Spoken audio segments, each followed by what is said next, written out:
Una de las artes más antiguas de la historia es la necromancia. Ha estado presente en todas las eras de la humanidad. Los 5 continentes han conocido una vertiente de ella. Europa, Oriente, África y América. Ninguno se ha librado de la rápida extensión de estas prácticas mágicas en las que se llama a los muertos para preguntarles sobre los saberes ocultos que se hallan más allá de la vida. Soy Master Chaos y hoy vamos a hablar sobre la necromancia, pero sobre todo del arte de llamar a los muertos. Porque pocas preguntas nos intrigan más a los hombres que saber qué se esconde más allá del velo que separa el mundo de los vivos y el mundo de los muertos. Y como magos, no podemos hacer otra cosa que buscar la sabiduría en todos los lugares. Si te interesa todo esto, quédate hasta el final del vídeo, porque comenzamos. Muy buenas hermanos de Master Chaos y bienvenidos a un nuevo vídeo más aquí en el canal. Y como hemos dicho en la introducción, vamos a hablar sobre la necromancia y sobre todo de cómo llamar a espíritus. Veremos 3 puntos principales en este vídeo. Primeramente veremos ramas de la necromancia y ramas de la magia en la que se llama a los espíritus.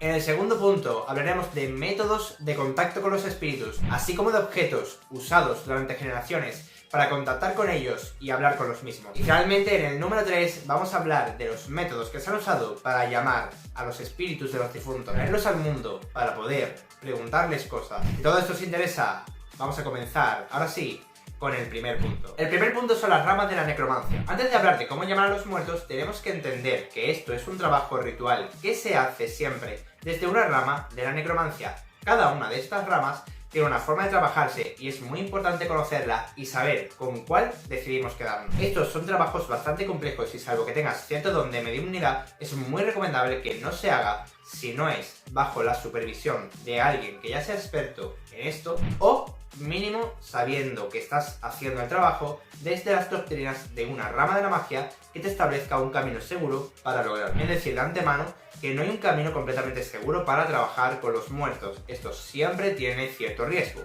pero es una doctrina que si se trabaja correctamente te puede traer muchos beneficios, pero has de tener mucho cuidado y sobre todo mucho respeto por estas entidades que vas a llamar. Te recuerdo que estas entidades no dejan de ser espíritus que han ido al mundo de los muertos, pero que en su día fueron también personas como tú y como yo. La primera rama nos viene desde África, pero también desde América, y es que estamos hablando de 2 ramas muy conocidas que son el vudú y el palomonte mayombe. No tocaremos la quimbanda, aunque también podríamos hablar de ella. ¿Verdad? Hay muchas ramas nacidas de esta práctica. Esto viene de la religión yoruba, nacida en África, pero vamos a hablar primordialmente del vudú y el palomonte mayombe, que son las más conocidas y las más comunes. Si bien el palomonte mayombe puede ser menos conocido que el vudú, es interesante hablarlo porque es donde más se trabaja con los muertos y donde sobre todo se inicia por hacer un pequeño pacto con un muerto, que irá evolucionando hasta obtener la enganga. Pero vamos paso a paso. Primeramente, en el caso del vudú, se trabaja con entidades de la muerte a las que llamaremos loas. Estos loas no son más que deidades de la muerte que pueden trabajar y tener pactos con el practicante de magia. Estos loas son deidades de la muerte con la que el practicante puede hacer pactos para conseguir el control de los muertos y los difuntos. En este caso se trabaja de forma más bien religiosa y casi ritual, en la que tú harás ciertos pactos con estas deidades de la muerte para que te den comando sobre varios muertos o espíritus difuntos. Eso te permitirá hacerles preguntas, te permitirá pedir su protección o su ayuda y apoyo en ciertos trabajos mágicos. En el caso del palomonte mayombe, donde sí nos detendremos un poco más, es parecido pero con ciertas diferencias, ya que si bien se rinde culto a estos loas, estos mantienen una ideología mucho más cercana a la religión yoruba típica de África. El vudú más africano, así como en el palomonte mayombe, se trabaja mucho más directamente con los muertos, y aunque también se rinde culto a los loas, se ha de hacer de una forma muy distinta. Pero sobre todo vamos a quedarnos con la parte de los muertos. Un palero ya formado tiene que ser rayado, lo cual es una preparación que se realiza mediante el rayado literal a través de un cuchillo ritual de los brazos del palero. Con esto queda marcado para ser protegido y para que todo el mundo sepa que oficialmente es un palero. A partir de este rayamiento al palero se le da una enganga, que no es más que un caldero negro de gran tamaño donde se deposita el esqueleto completo de un muerto. Con todos los huesos del muerto y sobre todo con el cráneo se crea la enganga, a la cual se le meterá tanto tierra de panteón como otros estratos del suelo y una serie de armas, palos y demás de árboles sagrados y una serie de utensilios que simbolizan a los diversos Loa. Y con esto y una serie de pactos y ofrendas se toma control de este muerto, quien será el protector y guía desde ese momento del palero. Mucho cuidado con esta práctica de la magia, porque si bien todo esto suena muy bonito, si fallas en cumplir lo acordado con ellos o te atreves a mentirles y no cumplir con lo acordado, la pena es la muerte. Dicho lo cual, pasamos a la siguiente práctica. Y antes de pasar a la siguiente práctica, que todas estas prácticas las estoy diciendo de corrido y bastante rápido porque es un vídeo en el que quiero tratar varios puntos y no me estoy deteniendo mucho en ellas porque sería un vídeo muy largo.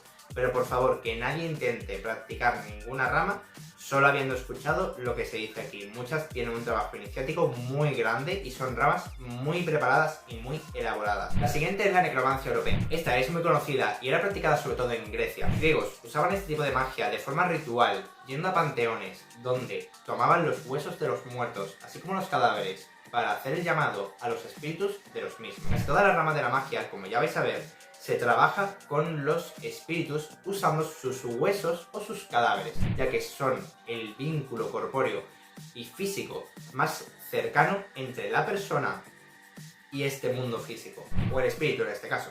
Tanto en la magia cristiana, en la magia europea, como en la magia africana y en otras, vais a ver que siempre se trabaja mediante huesos, cadáveres o mínimo fragmentos de las tumbas. Vamos a hablar un poquito de esta rama. En esta rama existen dos formas de trabajo. Pueden usarse los huesos de un muerto, los cuales se tomaban y tallaban de tal forma que se creaban una serie de runas de adivinación. Esta es necromancia menor y era usada igual que se usarían runas adivinatorias, solo que se decía que el muerto es el que intercedía a través de estas runas de la misma forma que lo haría con una ouija para poder darnos noticias sobre lo que pasaría en el futuro. Sin embargo, si quieres respuestas más detalladas, lo más común es que siguieras la segunda. Basaba en una serie de ritos hechos alrededor del cadáver del muerto para llamar a su espíritu, y de tal forma se decía que podía hacerse venir al espíritu desde el más allá y aparecerse como una aparición espectral ante las personas para hacerle preguntas y consultas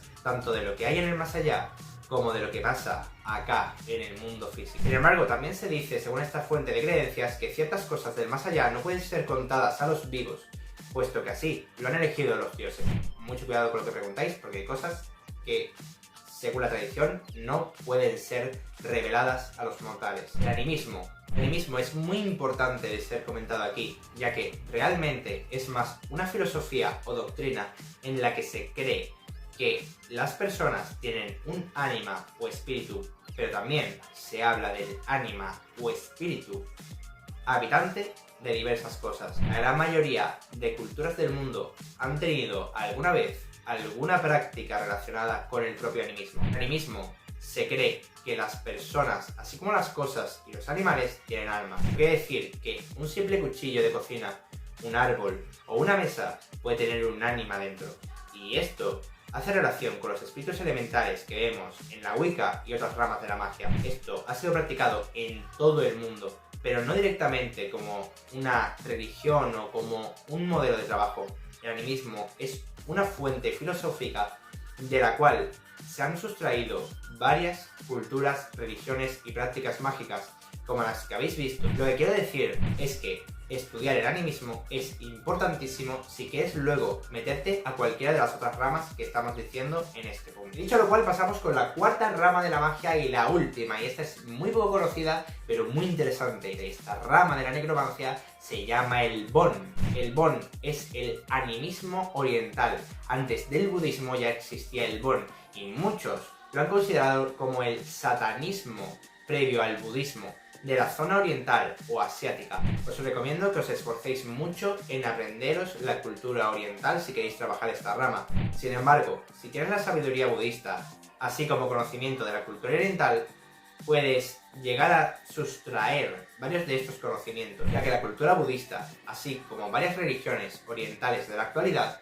son bifurcaciones y ramificaciones modernizadas de esta práctica. Literalmente el Bon era el budismo tribal, en el que se rezaba a deidades buenas y malas, deidades de la muerte y deidades de la vida, y se creía en las ánimas de los seres. De hecho, hay que decir que para ellos, uno de los seres más poderosos de la creación se cree que son las propias montañas, espíritus milenarios que han habitado la Tierra y que se han fundido a ella, creando así estas grandes formaciones de roca y tierra, que se dice son la conexión con el mundo de los demonios y los espíritus. Esto es más bien una religión, pero también tienen parte de trabajo animista y necromántico. Y se sabe que también trabajan con espíritus y ánimas, tanto de difuntos como de lo que para ellos son los elementales occidentales. Así que es muy interesante. Desgraciadamente de esta rama no puedo daros mucha más información porque ni siquiera yo tengo bastante sobre ella, y si bien tengo unas nociones, no puedo explicar demasiado, ya que es muy complicado acceder a la información sobre esta rama de la magia en la actualidad. Y es muy difícil encontrarla y trabajarla, pero sí sé también que es una religión bastante interesante y que si eres practicante de la necromancia podría interesarte escuchar sobre ella y aprender sobre la misma. Dicho lo cual, os he transmitido 4 ramas de la necromancia, hay muchas más, os recomiendo explorar e investigar sobre todas ellas, pero con esto ya tenéis algo en lo que rascar e investigar para tratar de entender un poco mejor del trabajo de los muertos. Hacer mención especial también a la magia del cementerio, muy conocida en la actualidad y muy usada, os recomiendo también que investiguéis. Y dicho lo cual, pasamos con el siguiente punto. En el primer punto hemos hablado de la necromancia, pero ustedes estáis aquí para saber cómo llamar a los muertos. Sin embargo, es muy importante entender estas doctrinas mágicas para poder tener en claro cómo vais a hacer para llamar a estos muertos, ya que según la doctrina que elijas hay distintos métodos y medios. Pero primero que nada vamos a hablar de formas de contactar y hablar con estos difuntos, así como de objetos utilizados durante generaciones en esta práctica. En este punto vamos a hablar primordialmente de cómo contactarlos, hablar con ellos y sobre todo tener esta comunicación. No es un método de llamado, pero en el siguiente punto sí hablaremos más a fondo de cómo se pueden llamar. Sin embargo, si queréis realmente practicar esto, os recomiendo que investiguéis de cada rama de la magia y de los métodos usados y veáis cuál os convence más. Pero tened en cuenta que si decidís meteros a una rama de la magia, no puede ser solo porque quieras hablar con los muertos, sino porque realmente quieres meterte a esa doctrina y a ese conocimiento mágico y a todo lo que esa senda te va a enseñar. Dicho lo cual, vamos con este punto. Primeramente, objetos, y claramente hay que hacer mención a la tabla Ouija. La tabla Ouija salió hace ya muchos años y es uno de los objetos más demonizados de la actualidad. Decir que la tabla Ouija originalmente era un objeto diseñado para que mediums y personas que trabajan en nuestro ámbito de la magia y el esoterismo, así como la espiritualidad y la mediumnidad, pudieran comunicarse mucho mejor con los muertos. Es un objeto de trabajo y no es un objeto para juegos, y por eso ha sido tan demonizado, porque hay mucha gente que la ha usado a modo de juego, no como algo realmente profesional o a modo de artefacto de trabajo o herramienta de trabajo. Al igual que no debes de usar una herramienta de trabajo para jugar, la Ouija no es la excepción. La Ouija fue concebida como un objeto de trabajo para la comunicación con los muertos. Y si bien no creo que sea la más recomendable, porque lo que estás haciendo es un llamado que se escucha en todo el mundo espiritual y que va a atraer tanto a demonios como djinns, como entidades de todo tipo a tu hogar, sí es cierto que es uno de los mejores métodos a la hora de la comunicación a nivel de poder comunicarte de la forma más amplia,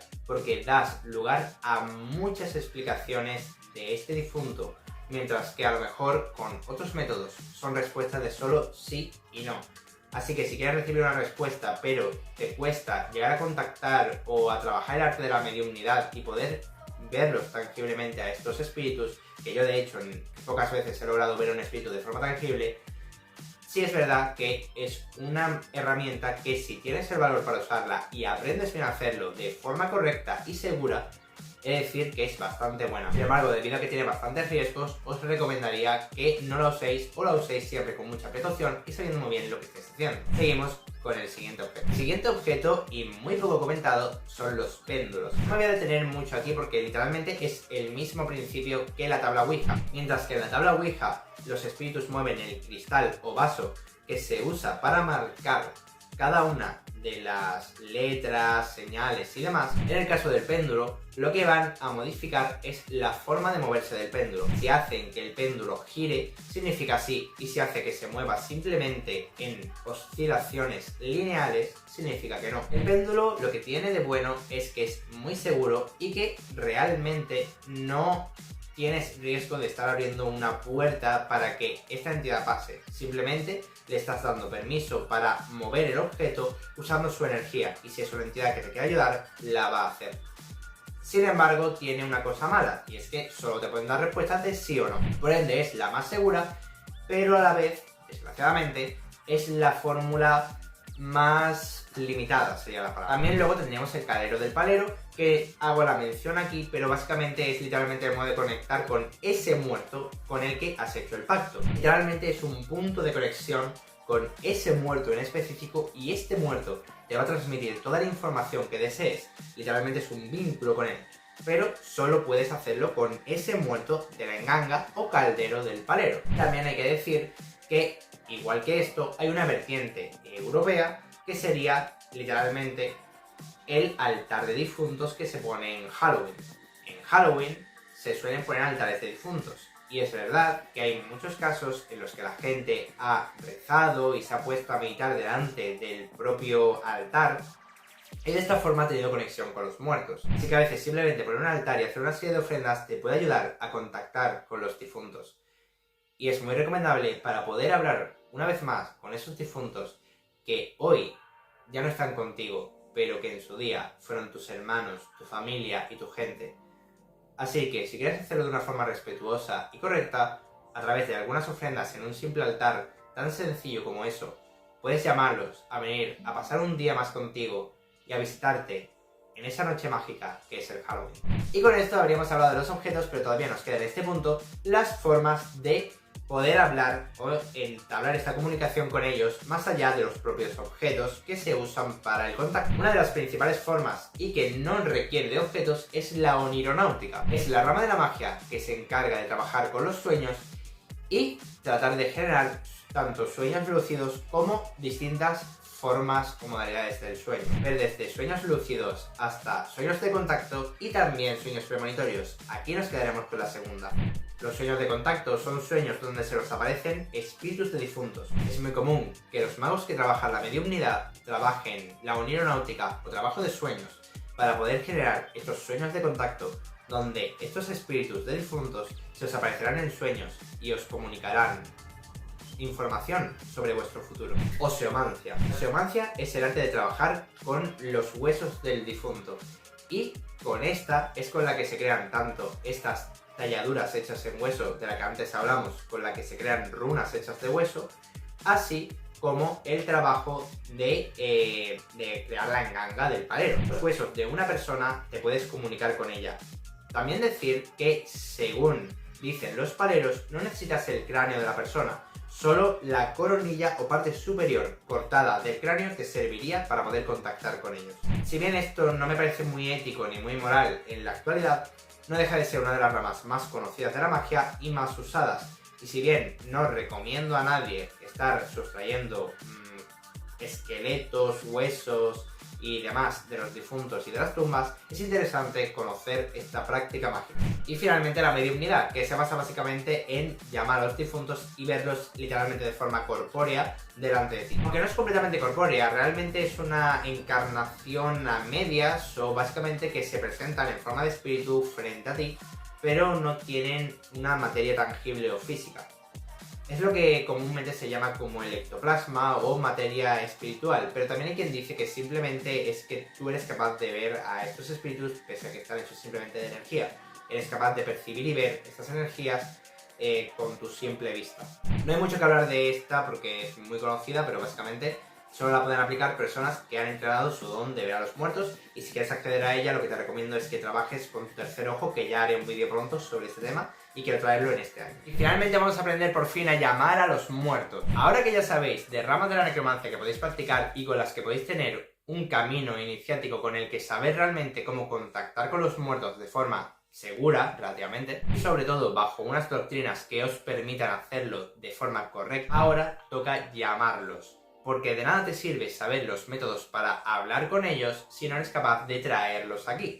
Hay métodos usados durante toda la historia de la humanidad y que sirven para contactar con los muertos. Aquí hablaremos de un par de ellos y espero que os interese. Primeramente, el método de Salomón y de San Cipriano. Cipriano es el santo patrón de los necromantes en la religión cristiana. Realmente está conocido como el santo de los muertos o el santo de los hechiceros. Y sí, es que en la religión cristiana, que al final no deja de ser, como siempre digo, una rama de la magia más, se tiene como santo a un hechicero o brujo. Y de hecho el rey Salomón era un hechicero o un brujo que incluso trabajaba con demonios. Realmente San Cipriano fue un necromante y practicante de la brujería y la hechicería que renegó de los demonios para empezar a trabajar con Dios y que se volvió un santo creyente que literalmente escribió varios libros sobre cómo hacer exorcismos y demás. De hecho, los exorcismos actuales se los debemos en gran medida a San Cipriano. Así que, literalmente, hechicería en la religión cristiana. Sobre todo lo que aquí nos interesa es el método que éste tenía para contactar o evocar a los espíritus. Y digo evocar porque recordemos que es diferente invocarlos y llamar a su presencia que evocarlos y traerlos prácticamente al mundo físico, hacer que se aparezcan de forma, comillas, corpórea. En el caso de la evocación a muertos por el método de San Cipriano y de Salomón, lo que se nos dice en la historia y lo que dice el libro de San Cipriano, que de hecho yo tengo un libro de San Cipriano, o sea que literalmente lo tengo de primera mano de él, es lo siguiente. Dice San Cipriano que tienes que tomar el anillo de Salomón y colocarlo en tu mano derecha, concretamente en el dedo corazón. Irás con él puesto hasta el cementerio donde tomaréis el cadáver de la persona con la que queréis contactar. Hecho lo cual, colocarás tu mano derecha con el anillo justo sobre el pecho, en la zona del corazón del difunto. Y dicho lo cual, se hace el siguiente llamado al espíritu o la siguiente frase de hechicería. Criatura que fuiste y ya no eres. Yo te llamo por los nombres grabados en este anillo consagrado e imantado para que vengas ante mí y me respondas a las preguntas que deseo hacerte. Diciendo esta frase de hechicería y usando el anillo de Salomón, comandarás al espíritu de la persona que vendrá ante ti. Lógicamente en la actualidad no es tan sencillo coger el cadáver de un muerto y espero que nadie lo haga, pero es interesante hacer menciones honoríficas a formas de trabajo que sobre todo han sido usadas en la religión cristiana, que tanto nos dice siempre que los hechiceros y los brujos no irán al reino de Dios. Pues bueno, pues aquí tenemos una persona que de hecho fue santificada porque, claro, escribió libros de cómo enfrentarse a los demonios y renegó de los demonios y se volvió al cristianismo, o sea que bueno. ¿Qué más decir de la religión cristiana, verdad? No voy a comentar nada, simplemente mención honorífica y pasamos al siguiente punto. Y también porque, oye, para los cristianos que les dé cosa, pues oye, que Salomón y un santo lo hicieron en varias ocasiones. Así que ya lo saben. El método vudú. Y es que el método vudú, o el método del palero, literalmente se basa en ir a los cementerios y tomar o fragmentos de la tumba, o en el caso de los paleros, los huesos de la persona, para hacer una serie de ritos para contactar con ellos. Si bien hemos dicho que se usa la enganga en el caso de los paleros, sí que es cierto que los paleros pueden tener a varios muertos.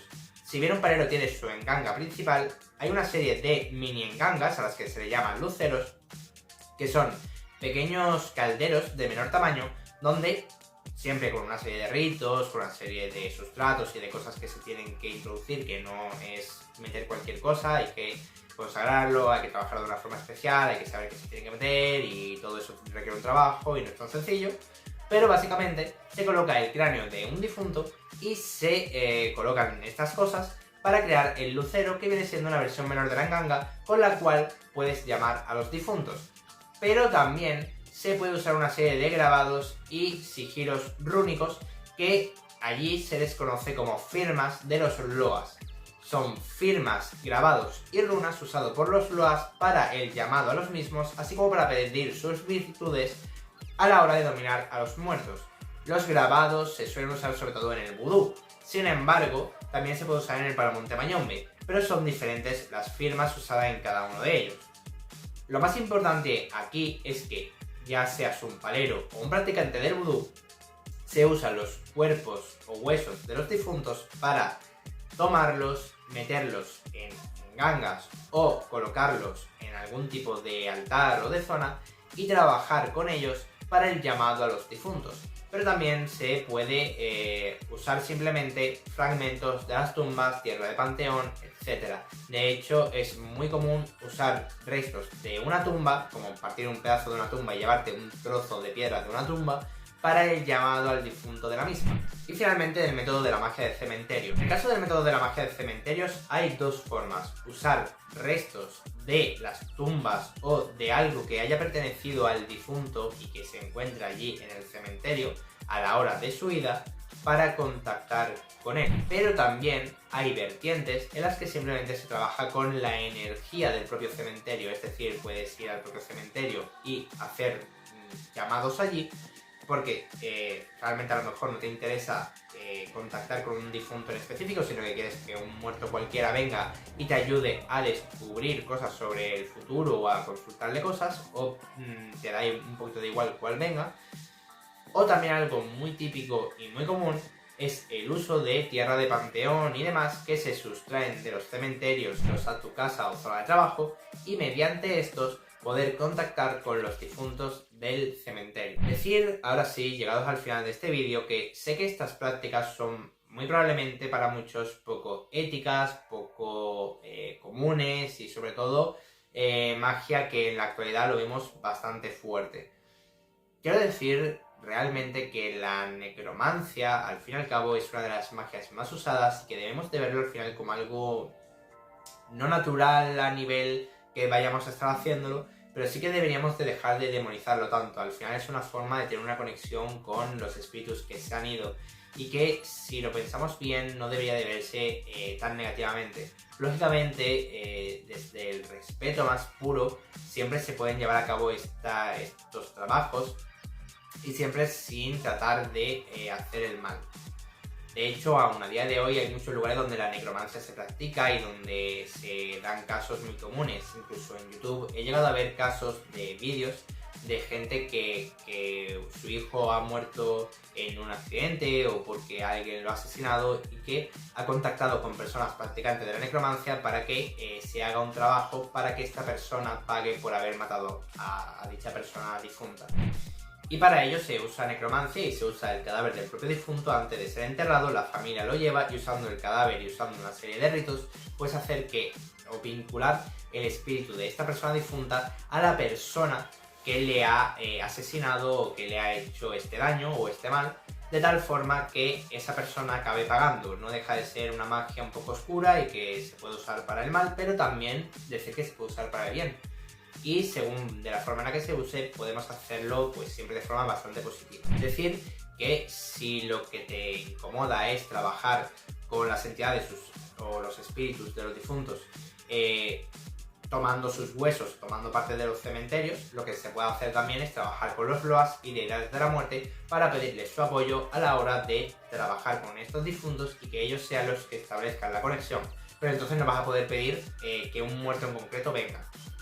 La otra opción es la magia más común, que sería en este caso pues los típicos rituales en los que se pone un altar para algún difunto de tu familia y simplemente se le pide ayuda o protección o guía a estos difuntos de la propia familia, que es lo más común, lo más normal y lo más ético.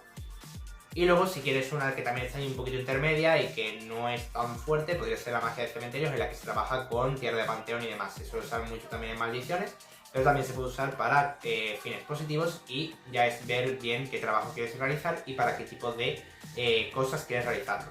No estéis yendo a romper tumbas a los cementerios, creo que esto es lógico. Pero hecho todas estas aclaraciones, quiero que veáis que hay muchas formas de practicar la magia, incluso dentro de estas distintas formas de practicar la necromancia hay muchos objetos, artilugios, métodos y demás para contactar, y todo eso se acoplará a ti, a tus creencias, a tus religiones, a lo que tú quieres practicar, a lo que tú consideras ético y moral, a tus capacidades como mago, porque a lo mejor tú no puedes practicar la mediumnidad porque te cuesta y porque no eres capaz de verlo completamente, o no te llegan bien los mensajes, o notas que se dificulta mucho, pues a lo mejor te conviene usar péndulo, o a lo mejor te atreves a ir un poquito más allá y usar la ouija. Eso ya es a lo que tú consideres seguro y correcto. Ya depende de tu ética personal y profesional, si eres un mago que se dedica a esto de forma profesional. También depende de lo que tú consideres bueno o malo, o correcto o no correcto. También depende de tus capacidades, como habíamos dicho antes, y también depende de tus creencias. Y creo que poquito más que decir por mi parte. Ya habéis visto que hay muchos modos de contactar, muchos modos de hablar y muchos modos de llamar, cada uno puede ser mejor o peor, más sencillo, más difícil, más riesgoso o menos riesgoso, pero sobre todo recordar que son magias que tienen sus riesgos y sus peligros según cuál trabajes. Si haces un pacto, cúmplelo porque puedes perder la vida. Si haces un llamado, hazlo con respeto y con ética, si no, cabrarás a los muertos y tendrás un resultado adverso o contrario a lo que estás esperando. En lugar de recibir ayuda, recibirás un castigo. Y si vas a trabajar con difuntos en cementerios o simplemente a usar la Ouija, ten mucho cuidado de no acabar entrando en contacto con otras entidades que no sean estos espíritus difuntos, que si bien el espíritu de un difunto no tiene por qué tener problema en echarte una mano, siempre que lo hagas de forma respetuosa la petición y le hagas sus ofrendas y demás, porque le gusta ser recordado por gente y le gusta poder prestar su ayuda como humanos que son y que siguen siendo en cierta forma, pero que en el acto puedes acabar contactando por error con demonios y con entidades negativas, así como también con personas que no son buenas. Recordemos que una persona que es mala será mala en la vida y en la muerte. Así que mucho cuidado con lo que hacéis, porque ya no es solo la ética y lo que consideres que está bien y esté mal, porque se puede hacer de muchas formas, de formas más éticas, mejores, peores y demás, pero sobre todo también la seguridad. Esta es una rama de la magia que en la actualidad es muy difícil de ser trabajada, es muy difícil de mantenernos en una ética dentro de ella y sobre todo de no dañar a las familias, dañar los lugares de sepultura de estas personas, así como al final dañar estos restos corpóreos que coño, no se trata de ir dañando esto, o sea, yo lo estoy narrando a nivel, pues, oye, porque es interesante y porque está curioso, pero yo espero que busquéis la forma más ética y correcta de trabajarlo. No me enrollo más, espero que os haya gustado mucho. Si dais like, comentáis y compartís siempre se agradece. Y nos vemos en el próximo vídeo. Adiós y hasta la siguiente. Recordad que cuando miras dentro del caos, el caos mira dentro de ti. Chao, chao.